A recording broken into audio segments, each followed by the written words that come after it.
এই মসজিদে নববীতে শুধু মুসলমানরা ঢুকতেন না, শুধু পুরুষরা ঢুকতেন, পুরুষ মহিলা মুসলিম অমুসলিম নির্বিশেষে সমস্ত মানুষ ঢুকতেন। বহু মহিলা এসেছেন তার প্রয়োজনের কথা বলতে।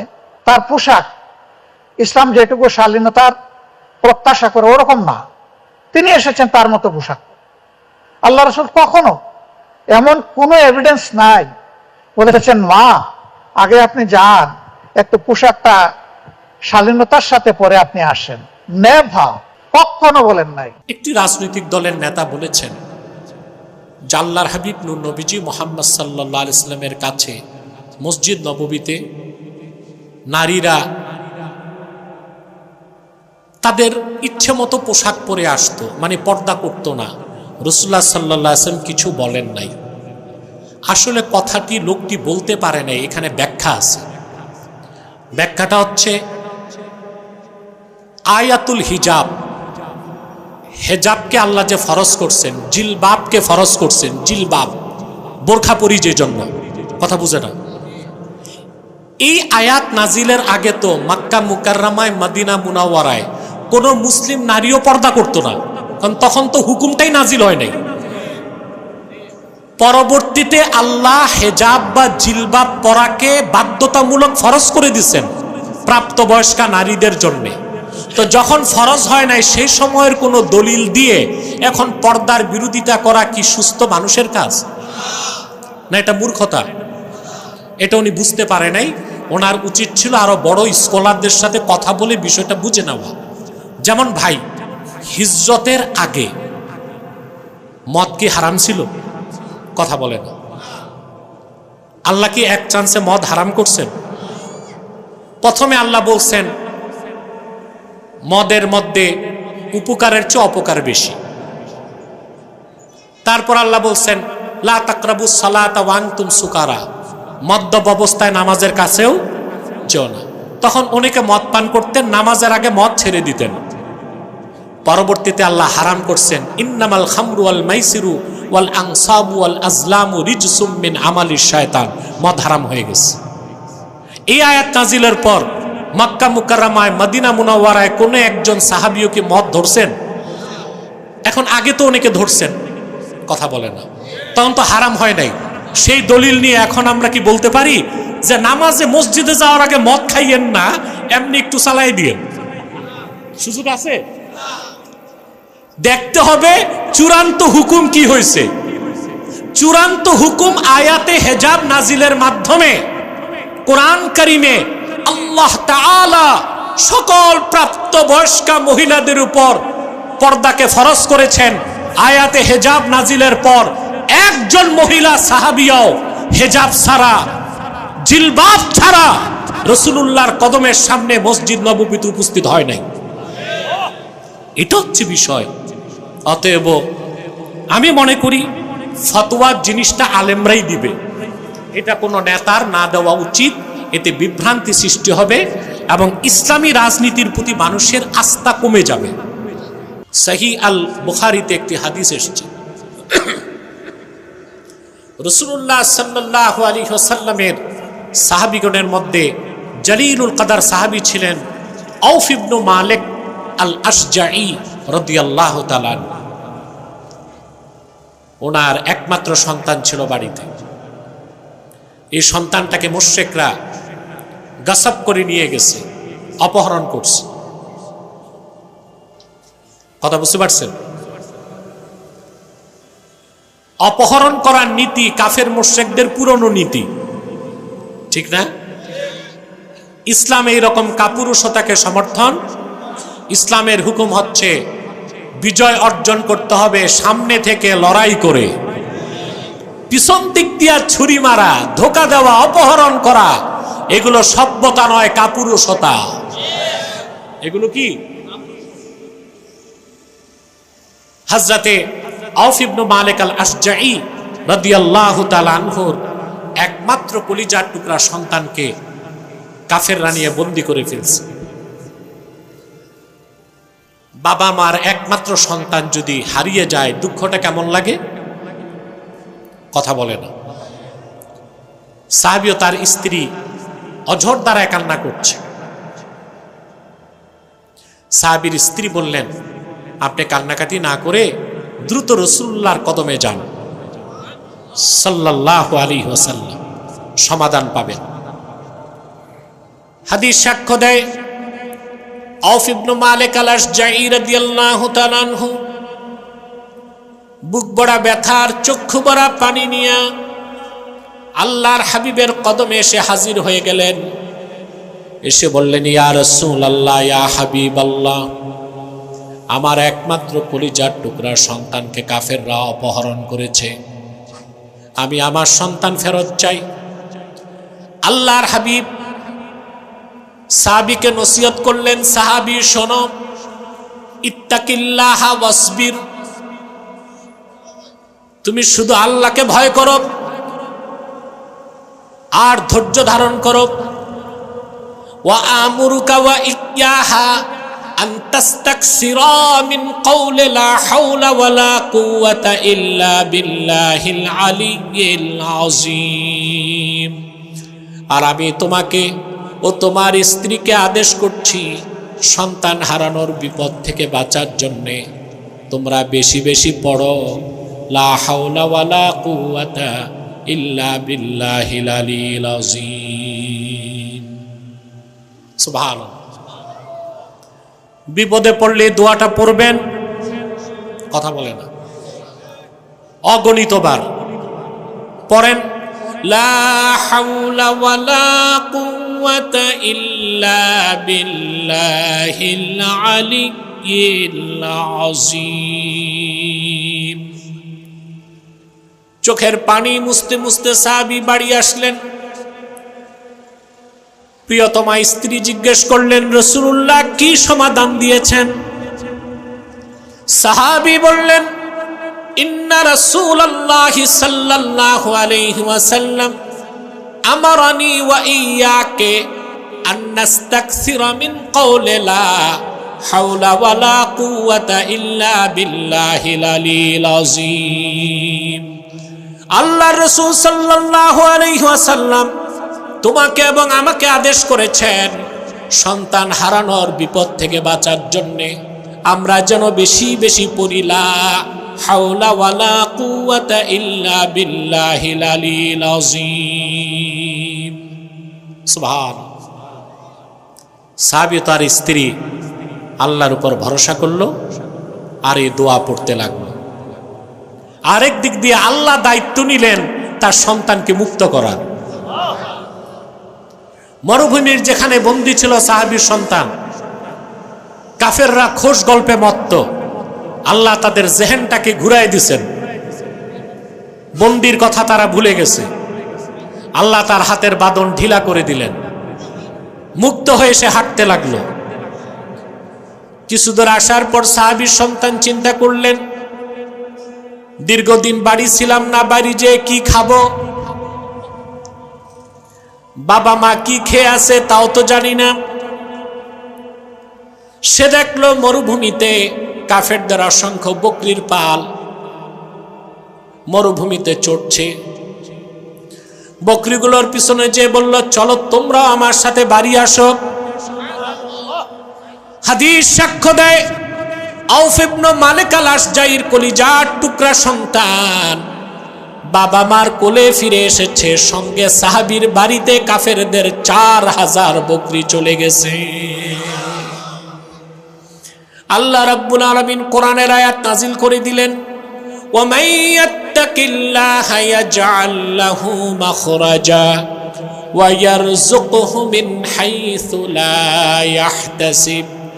যে ব্যক্তি ঈমান আনার পরে মহান আল্লাহকে ভয় করে, আল্লাহর উপরই ভরসা রাখে, তাওয়াক্কুল রাখে, চরম বিপদের সময় আল্লাহ তার পরিত্রাণের জন্য ব্যবস্থার পথ করে দেন। আর এমন জায়গা থেকে আল্লাহ রিজিকের বন্দোবস্ত করেন যা সে চিন্তাও করতে পারে না। বলেন সুবহানাল্লাহ। তাহলে ভাইয়েরা আমার, দুনিয়া আখিরাতের সফলতার মূল চাবির নাম কি? জোরে বলতে হবে। তাকওয়া ভিত্তিক জীবন যাপন করলে দুনিয়াতে আল্লাহ তাআলা 4টা জিনিস দিবেন। তার প্রথমটা হচ্ছে রাহমাত, জোরে বলেন, মুখস্থ করেন। প্রথম কি? 2 নাম্বার, 3 নাম্বার, 4 নাম্বার। সুবহানাল্লাহ। আমার শ্রোতাগুলো শিক্ষিত, ভদ্র, জ্ঞানবান, আলহামদুলিল্লাহ। পুরা বিষয়টাই আপনারা আত্মস্থ করতে পেরেছেন, আলহামদুলিল্লাহ। 4টা জিনিস নগদ পাবেন: রাহমাত, ইজ্জত, নুসরাত, কুওয়াত। সুবহানাল্লাহ বলেন। আখিরাতে পাবেন বিনা হিসাবে জান্নাত। খুশি হইলেন না? আখিরাতে বিনা হিসাবে জান্নাত। আল্লাহ তো জান্নাত বানাইছেনই মুত্তাকিদের জন্য, বাকিরা যাবে তাদের খাতিরে। সুবহানাল্লাহ। বাকিরা যাবে।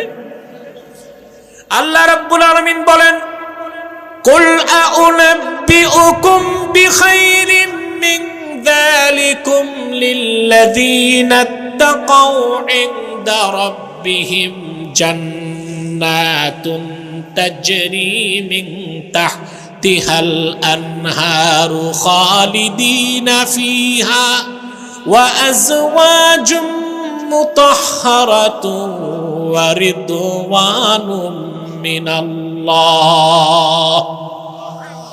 আল্লাহ রাব্বুল আলামিন বলেন, হাবিব আমার মুহাম্মদ সাল্লাল্লাহু আলাইহি ওয়াসাল্লাম, মানব জাতিকে আপনি বলে দিন, আউনাব্বিউকুম বিখাইরিম মিন যালিকুম লিল্লাযীনা ইত্তাকাউ। এই পৃথিবীতে যত সহায় সম্পদ আছে, বিত্ত বৈভব আছে, এই সব কিছুর চেয়ে উত্তম কোনটা সেটা তোমাদের বলবো নাকি? শোনো, লিল্লাযীনা ইত্তাকাউ, তাদের জন্য যারা তাদের রব আল্লাহকে ভয় পায়। সুবহানাল্লাহ বলবেন। ইনদা রাব্বিহিম জান্নাত, তাদের রবের কাছে তাদের জন্য রয়েছে অসংখ্য জান্নাত। সুবহানাল্লাহ বলবেন না? তাজরি মিন তাহতিহাল আনহার, যে জান্নাত সমূহের নিচ দিয়ে স্বচ্ছ পানির নহর প্রবাহিত। খালিদিনা ফিহা, যেখানে তারা অনন্তকাল বসবাস করবে।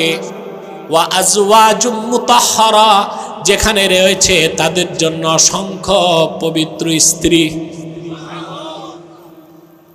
এক একজন মুমিন কমসে কম 70 জন স্ত্রী পাবে।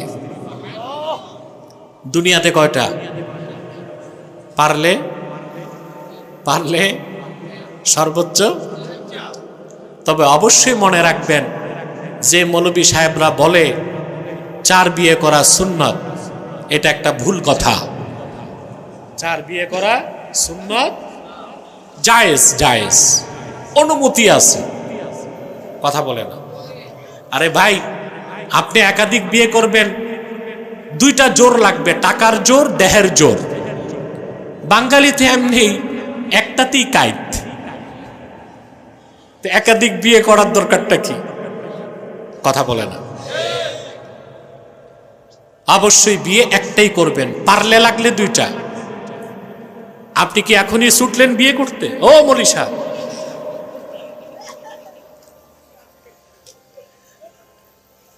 আল্লাহ বলেছেন, ফানকিহু মা তাবা লাকুম মিনান নিসাই মাসনা ওয়া সুলাসা ওয়া রুবা' ওয়া ইন খিফতুম আল্লা তা'দিলু ফাওয়াহিদা।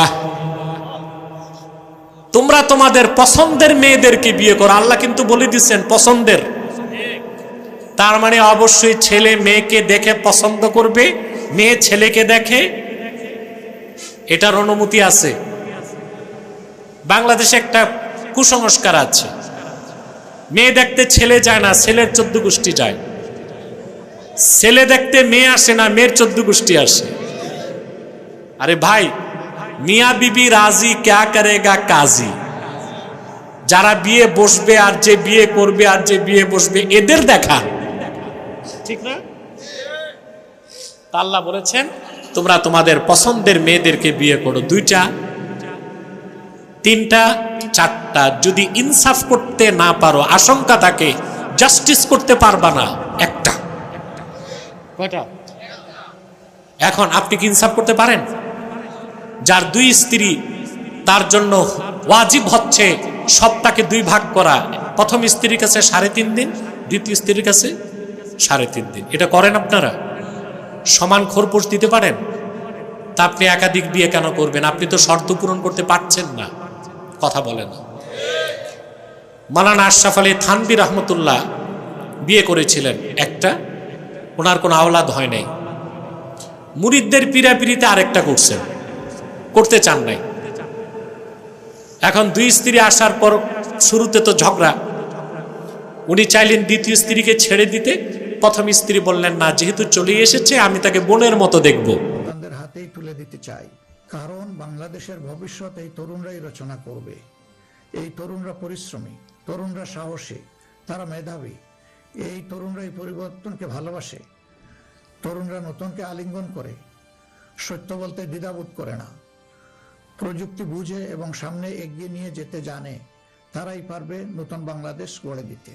আমরা তোমাদের হাত ধরতে চাই, জুলাইয়ের মতো কাঁধে কাঁধ মিলিয়ে দেশ গড়ার কাজে সঙ্গী হতে চাই, প্রচলিত ধারা বদলাতে চাই, দেশটা বিভেদ এবং বিভাজনের রাজনীতি থেকে মুক্ত করতে চাই, মানুষের জীবনে শান্তি ফিরে আসুক, এটি আমাদের প্রয়াস, এই আমাদের চাওয়া। সবাইকে নিয়ে ঐক্যের বাংলাদেশ গড়তে চাই, এমন বাংলাদেশ যেখানে কেবল পারিবারিক পরিচয়ে কেউ দেশের চালকের আসনে বসতে পারবে না, এমন বাংলাদেশ যেখানে রাষ্ট্র হবে সবার, সরকার হবে জনগণের। প্রিয় দেশবাসী, জনগণ চায় একটু নিরাপত্তা, সুশাসন আর ইনসাফ।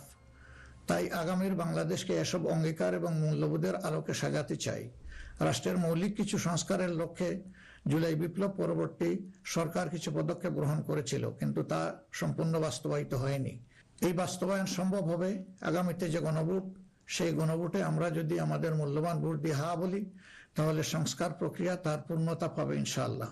আমরা এই জন্যই জনগণকে বলবো যে গণভোটে হা বলুন এবং সংস্কারতে আলিঙ্গন করুন।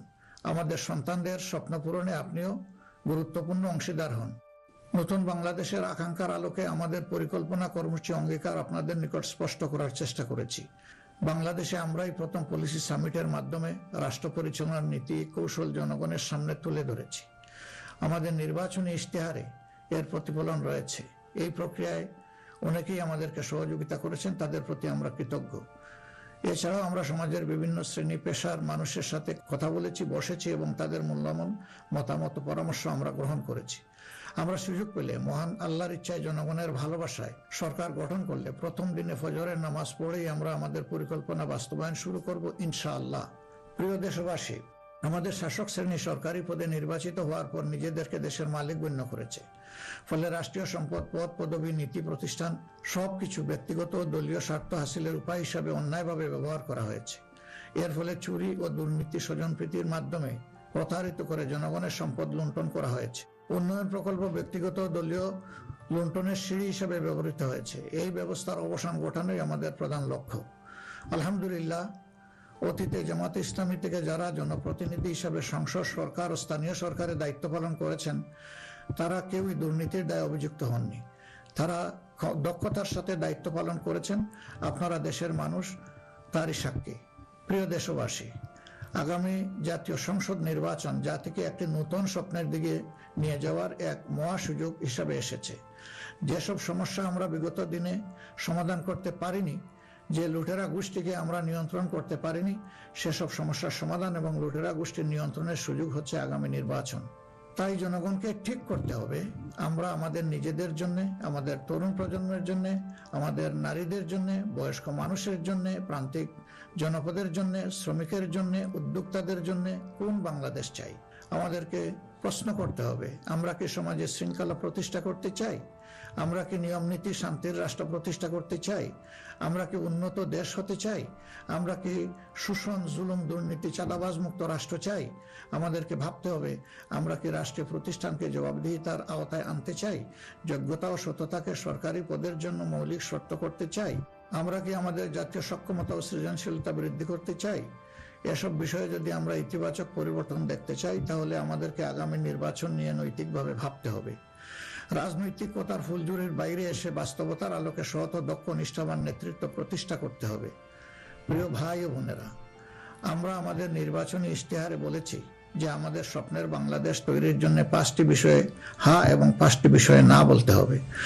সততা, ঐক্য, ইনসাফ, দক্ষতা ও কর্মসংস্থানকে আমরা হা বলতে বলেছি, কারণ এসব মৌলিক শর্ত ছাড়া বৈষম্যহীন, উন্নত, নৈতিক, মানসম্পন্ন বাংলাদেশ প্রতিষ্ঠা সম্ভব নয়।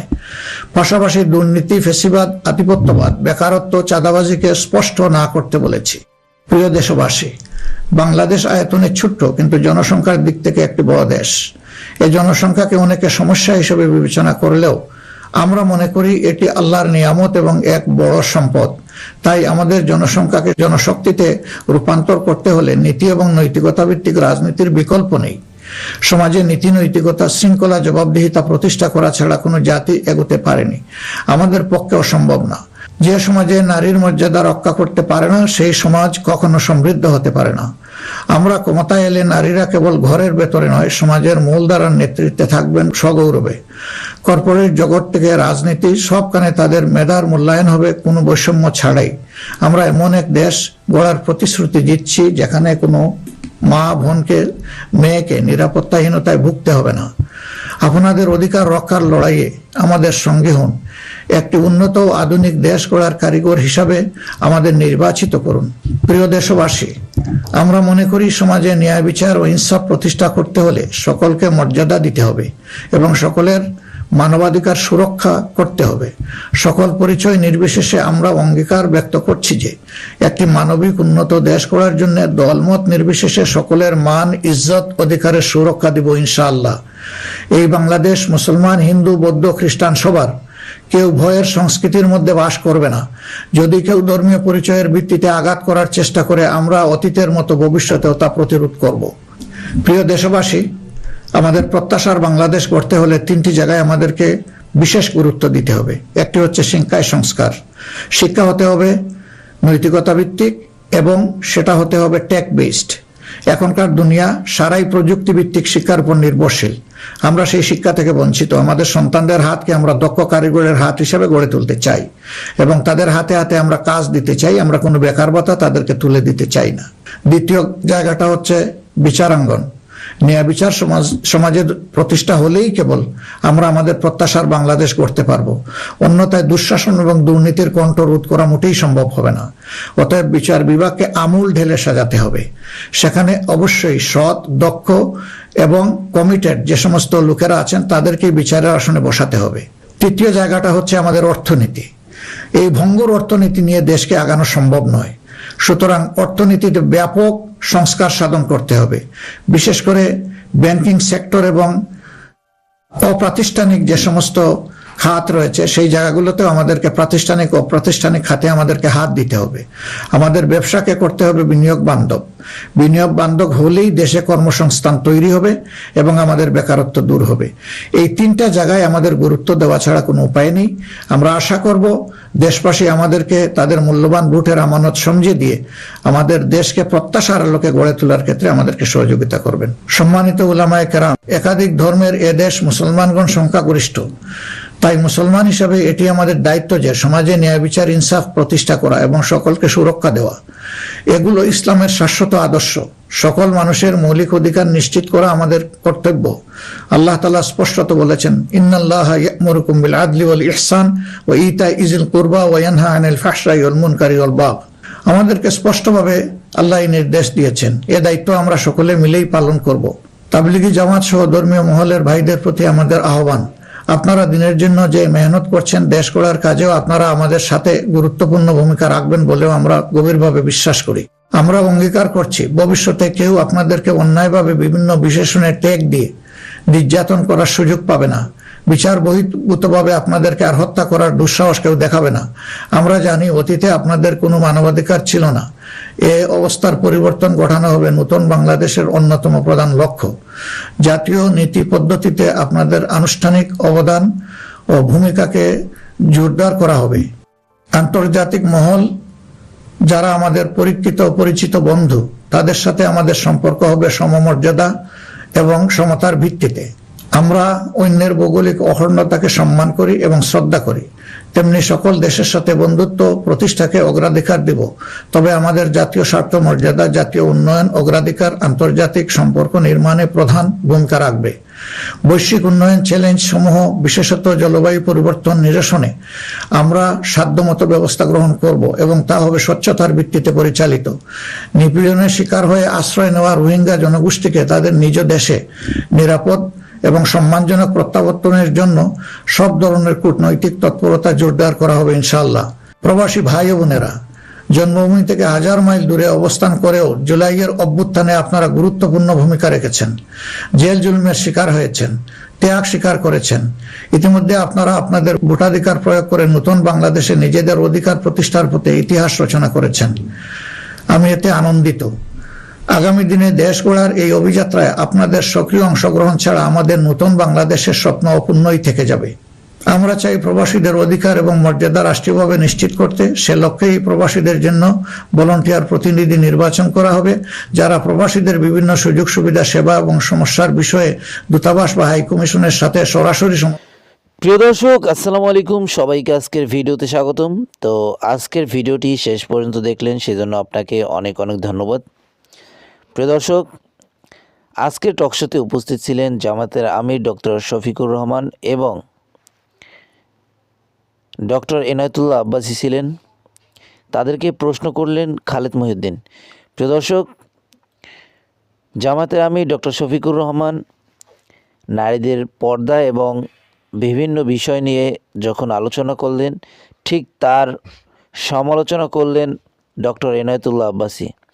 ডক্টর এনায়েতুল্লাহ আব্বাসীর বক্তব্যগুলি, তার কথাগুলি আপনাদের কাছে কেমন লাগছে সেটি অবশ্যই কমেন্ট বক্সে জানাবেন। এবং ডক্টর এনায়েতুল্লাহ আব্বাসী কতটা যৌক্তিকভাবে কথা বলছে সেটি অবশ্যই আপনারা কমেন্ট বক্সে জানাবেন। প্রিয় দর্শক, জামাতে আমির ডক্টর শফিকুর রহমান উনিও কিন্তু অনেকগুলি কথা বললেন, অনেক মূল্যবান কথা বলছেন। সেই কথার ভিতর কোনো কথাই ভুল হয়েছে কিনা কিংবা তার কথা কতটা যৌক্তিক ছিল সেটি অবশ্যই কমেন্ট বক্সে জানাবেন। প্রিয় দর্শক, খালেদ মহিউদ্দিন যেই সব প্রশ্ন করলেন সেই সব প্রশ্নগুলি আপনাদের কাছে কেমন লাগছে সেটিও কমেন্ট বক্সে জানাবেন। প্রিয় দর্শক, আপনি যদি একটি কমেন্ট করেন তাহলে আপনার এই কমেন্টে আরেকজন এসে পড়বে, সে কিন্তু অনেক কিছু জানতে পারবে, অনেক কিছু শিখতে পারবে এবং আপনার কমেন্টের ভিতর যদি কোনো প্রকার ভুল থাকে সেই ভুলও কিন্তু শুধরে দিতে পারবে। আশা করি আপনারা বুঝতে পারছেন। যাই হোক, আজকের মতো এখানেই শেষ করলাম। আবার দেখা হবে নতুন কোনো ভিডিওতে। সেই পর্যন্ত ভালো থাকবেন, সুস্থ থাকবেন। যারা যারা এখনও আমাদের এই ইউটিউব চ্যানেলটিকে সাবস্ক্রাইব করেননি, একটি সাবস্ক্রাইব করে দেবেন। ভালো থাকবেন, সুস্থ থাকবেন। আল্লাহ হাফেজ।